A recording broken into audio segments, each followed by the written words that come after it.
be afraid of hearing rejection. Don't be afraid of facing rejection. Don't be afraid when you feel lonely. Don't be afraid when you feel scared. Don't let that stop you. The countries that I grew up in when I was very, very young, they were always countries which were, you could say that had a lot of people who were, living below the poverty line as we do here. And so it's something I've always been exposed to because my mom has done charity work. So I've always been exposed to that life. We didn't grow up in a life of privilege. We didn't grow up in a life of luxury. We had a very frugal and very, very, very basic childhood. So that's the life I come from. Whether just because it wasn't, just because my gaon was, I didn't grow up here, it doesn't mean that I've not seen it. That's exactly where we come from. I came from starting out, working in the industry, having absolutely no money, and needing to work to be successful. And if I was not going to make it successfully, I would have had to, look for another job where I could, secure myself or have security. What I've done in my life in the last quite a few years in the industry, everything that's happened. This last year has been a very, you could say, tumultuous year in a way for me. A lot of changes in my life. And I think whenever there are big changes in your life, you do reflect a little bit on, what you have done in the past, what has brought you to this point, whether it's good or bad.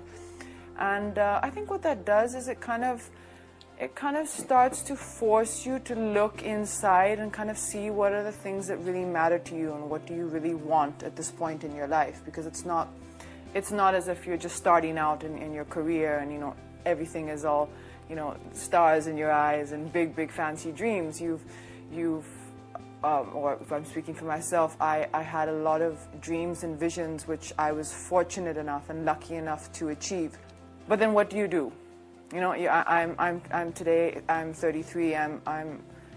You have your whole life ahead of you. What do you now do? You have to create, or you have to envision new dreams and new goals for yourself. And I think that is probably the best way for me to describe to you. I think life has a way of forcing things to happen, and there comes these phases where I think you can try and you can do everything you want, but life is going to take its own course, and you just have to learn in those times to be patient, because you can force and you can scream and you can yell and cry and you can hit your head against the wall, but you kind of know deep in your heart that what's going to happen is going to happen in its own time. This is out of your control. I started quite early in the film industry. I started when I was just before 18. For me, I think till date, the thing I can say that gives me the most happiness and the most pride and the greatest sense of fulfillment is the fact that by the grace of God, I have been able to look after my family. And I have been able to keep my family together. But how young were you when you had to start doing that? Well, I think it was never a spoken thing. It was just something which I think it was the way things kind of worked out. We are super tight together. I have 6 sisters and then there's me, so there's 7 girls. I really feel that I'm extremely blessed and extremely lucky to have an entire support system in my own family. I mean, just think about it. Like, see, just count the girls on this row. 1, 2, 3, 4, 5, 6, 7, and we're so close. Just now, my sister got married in Colorado, and we were all there together, getting ready, and wearing our dresses, and really excited. And I was just looking around the room and feeling that how blessed I am really to have a family like this and to have that kind of love and support from my sisters. And I'm so proud of all of them. I mean, we have 3 doctors in our families, not medical doctors, but PhDs. Mm-hmm. We're also unique. We have 1 brother, 1 boy in the family. When I was, in my teenagers, just stepping into the film industry, finding my voice, there were many actually, incredible guys who were the ones to encourage me in the path I was on and to find my voice. One of them being Kabir Khan, who was my first director I worked with in New York, and then we went on to do the Tiger series, Ek Tha Tiger. So I think probably the roles that I look to now need to have a little bit more personality. I think before I was There is a phase in our life, I think, when we're in our early teens and we're still discovering ourselves and we're having fun and life is seeming really fun. Like, I remember being on the sets of like Singer's King and Welcome and just see everything in the world seemed so happy and fun. And that's what I was doing. I was having just a really, really good time, and I was enjoying being part of this incredible world of cinema. Today when I hear a script, I kind of just hear it like this, and all I'm hearing to do is to hear if there's something that I emotionally connect to in the story. I wouldn't have done that before because I think my emotional intelligence was not fully developed. Now when I hear something, I look for something I could connect to, like in Bharat, the film which I did last.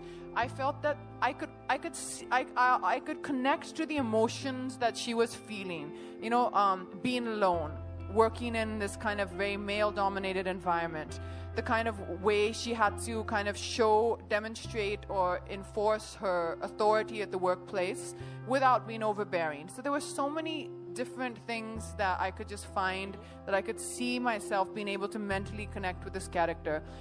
In Zero, I felt that was, again, a very interesting portrayal, a very interestingly written character that had a lot of layers to it. And I think that's where I'm finding my enjoyment in my work now, is just making sure that I connect on an emotional level. Just be careful what you fear for, because what you fear usually becomes your reality. So for me, I see it a little differently.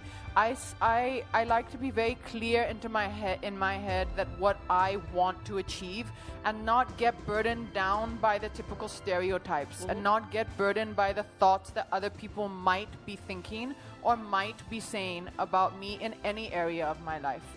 If I have a clear vision in my head what I want to achieve in my work, in the workspace, in cinema right now, then that's all I'm focusing on. I'm not focusing on what other people are saying.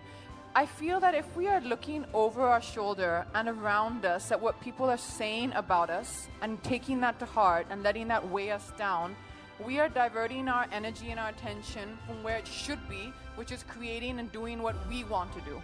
And nobody can tell me what I want to do and what I can do. That's for me to decide. And if you believe in yourself and you believe in your dreams and you're clear about what it is that you want to achieve, then I don't even let what's happening on the left and the right, or let people's comments or the naysayers, I don't even let that come into my vision.